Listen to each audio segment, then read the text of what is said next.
Welcome to Another Cup, part of the Exchange Coffee Podcasting Network presented by Kavoya Specialty Coffee, where coffee is always a collaborative voyage.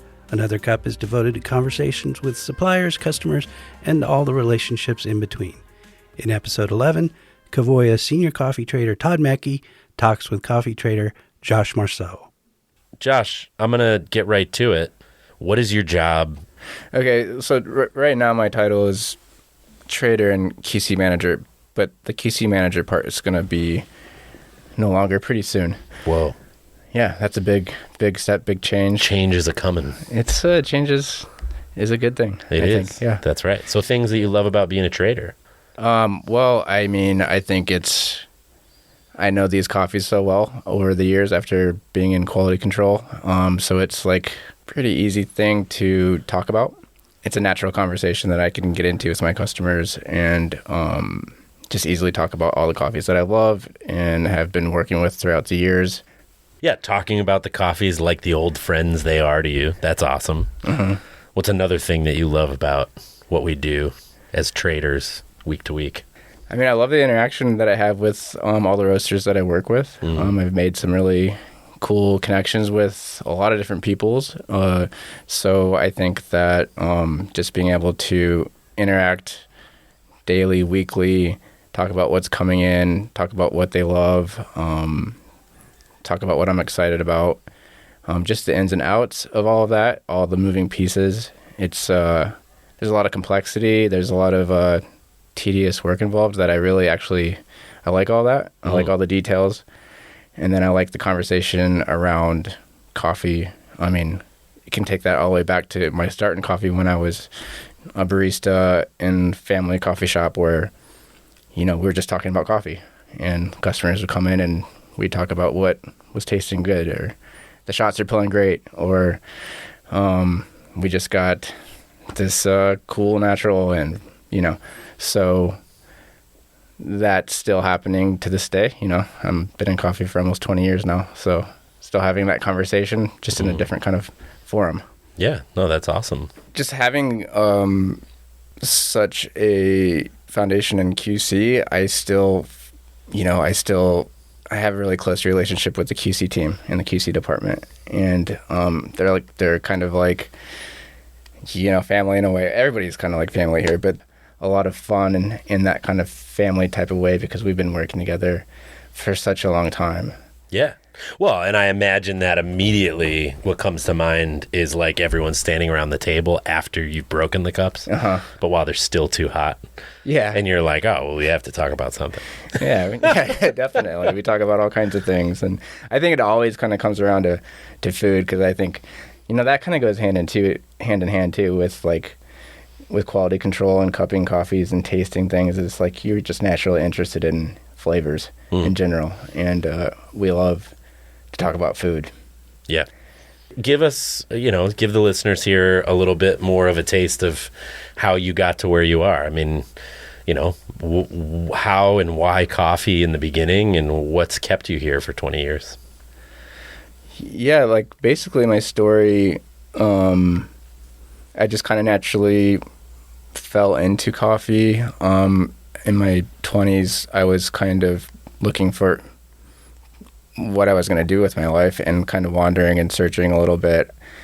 I was out in Colorado. I was working for a dog sledding outfit just as a kennel hand and kind of like living that lifestyle 24/7. And it was coming around Christmas time and was just feeling like I think it's time to wrap this up. I want to get home for Christmas and see my family. And so I went home and figured I would be there for a little bit, regroup, and come back in the summer. I really wanted to work in like a national park system, and whether that be like just building trails. I mean, I was wanting to do whatever I could to get my foot in the door. And so in the meantime, while I was at home kind of strategizing for that, my parents came up with this idea of buying a coffee shop in Cedar Rapids, Iowa, across from a small liberal arts college called Co-College. And it was called Brewed Awakenings. And yeah, they thought it would be kind of fun to have a little small coffee shop, and would I be interested in joining?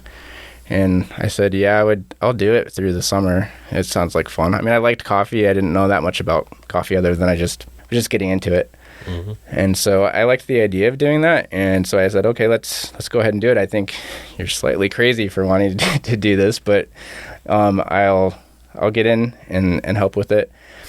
And yeah, I got in, and just really one of the aspects of why I thought it sounded fun was I would have a lot of freedom to I would work nights, and I would be across from the college, and I can play music and play whatever I wanted to play and have these kinds of fun conversations about books and art and all that kind of stuff. And then I got into it, and the coffee was really, really fascinating and interesting, just making drinks. And then the roaster relationship, I started to learn about different roasters and work with different roasters as being the coffee buyer. I would go to the trade shows, Coffee Fest, and experience that, wow, this is like a huge culture. And I had no idea that was going to be like that when I first got into it. And so I just saw like, wow, this is like the unique opportunity that I kind of am looking for, which has all these things that I'm interested in, community, culture, and then coffee was kind of mind-blowing to me that I could taste all these different flavors and have all these different experiences and learn about farms and single estates, and that you could travel the world. And I was like kind of adventure seeking too at that point. And so I saw like this is like an industry that I could really see myself in for a long time. And I kind of dreamed the dream that I'm kind of living right now, which was I could travel, see the world, meet producers, meet farmers, just really get into coffee and learn everything possible that I could learn about it. And so I did that for 5 years at the family coffee shop, and we expanded it to like 3 locations. And I did want to kind of like move and spread my wings a little bit and experience like life outside of Iowa. I mean, that was always the intention, was to kind of travel and live in different places. And I loved the outdoors and wanted to be, near the ocean, near like outdoor things that I loved, like hiking and backpacking. So just through my kind of networking and friendships in coffee, I found out about a roasting job in Healdsburg, California at Flying Goat. And I was offered the job to be an assistant roaster, and I made the move out and soon became the lead roaster. And I did that for 3.5 years. And then that's how I met Ian. And he offered me a job to work in the QC lab. And so that's eventually how I landed in, it was Olam then, well, Kavoya. And I've been here for like 11 years now. Awesome. Yeah, very cool. And I mean, 11 dynamic years. Like a lot has changed with so many things. There's I mean, not just within your role, but big swings of change and growth within your role at the company, but also just within the company itself. What would you say one like pivotal memory of your time with Kavoya is? Like if it was like a memory on a trip, if it was like a certain like threshold you feel like you crossed professionally, or what's like a proud moment or an enjoyable moment that sort of sums up like like you said, you're kind of achieving your vision of what you hope to be and hope to find within coffee as a profession here and doing this. What is a good example of that, I guess, to leave our listeners with? I think when I started to travel and actually get into other countries and start to visit the farms and see coffee on the tree and, and really experience life at origin.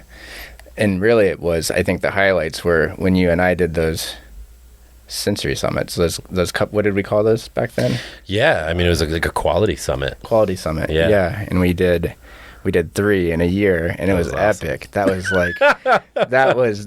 I didn't want to like push you to say that, but like that's definitely there. Come on. I mean, that was Yeah. incredible, and we got all that in a year. We went to Brazil, Colombia, and Uganda, Yeah. and we got to work with all of our teams. Yeah.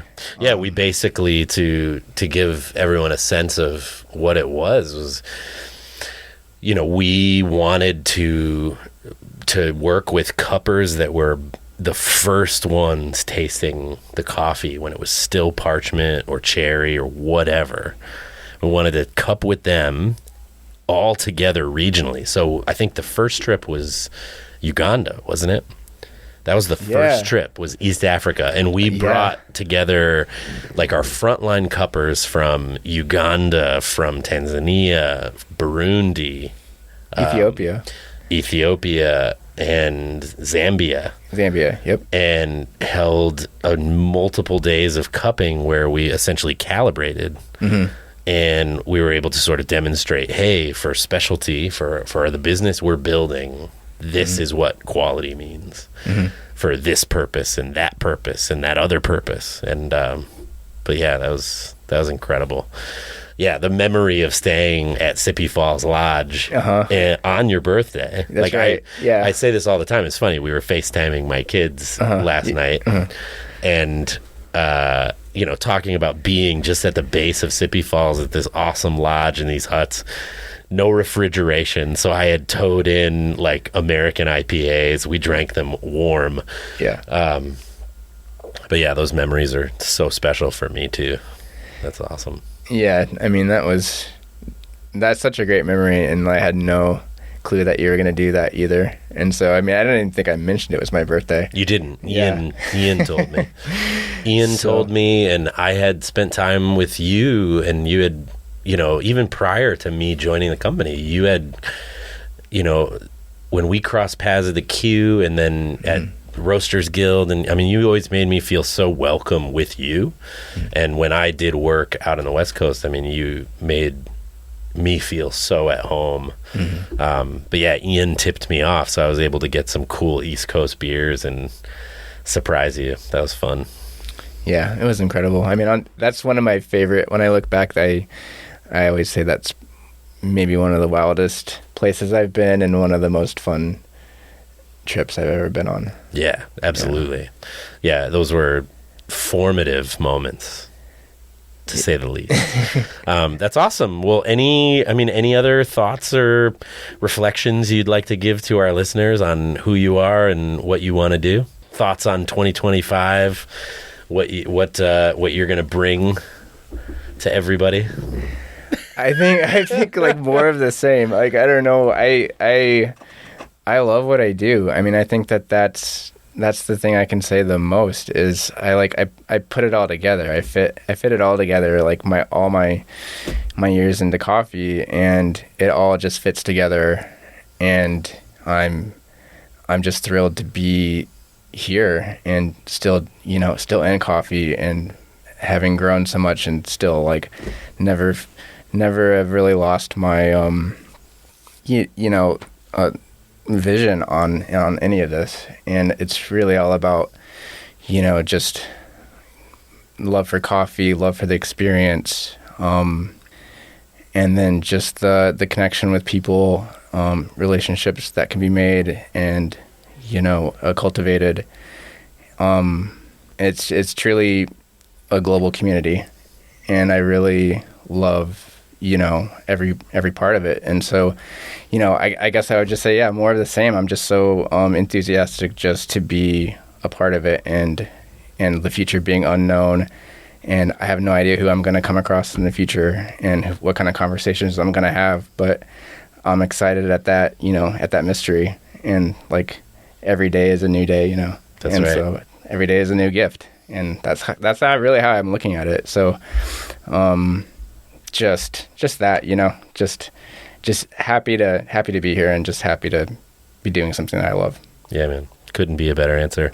I know I speak for all of us, so many of us, in saying like your energy and your outlook and your contentment that like is just dripping out of like your last answer there. It's like, it's such a gift. And to watch you continue to grow and crush, for me, having had those formative experiences, and we're like, you know, both in this earlier stage of our careers at this company, out in the middle of the bush, like, trying to figure it out. It's just to see all that you're doing, and then to see customers and people we're working with love and trust you as they should.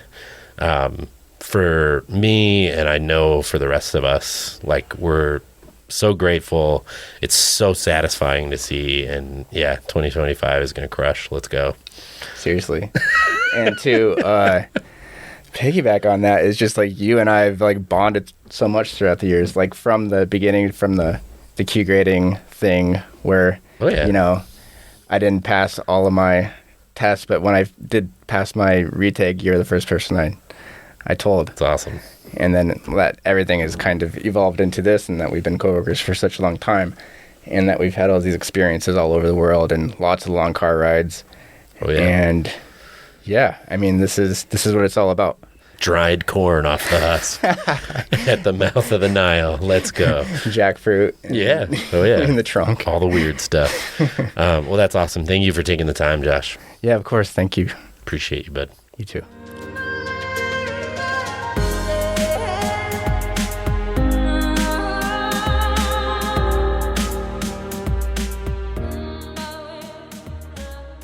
You've been listening to Another Cup, part of the Exchange Coffee Podcasting Network, presented by Kavoya Specialty Coffee and produced by me, Mike Ferguson.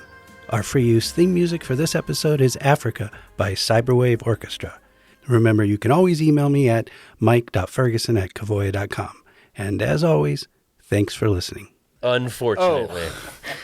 Why did Don't you worry do about that. You That's should've just told how me. Mike will know where the bodies are buried and have it on you. Now you can't ever upset him. There's always got to be a Gantt set at every party.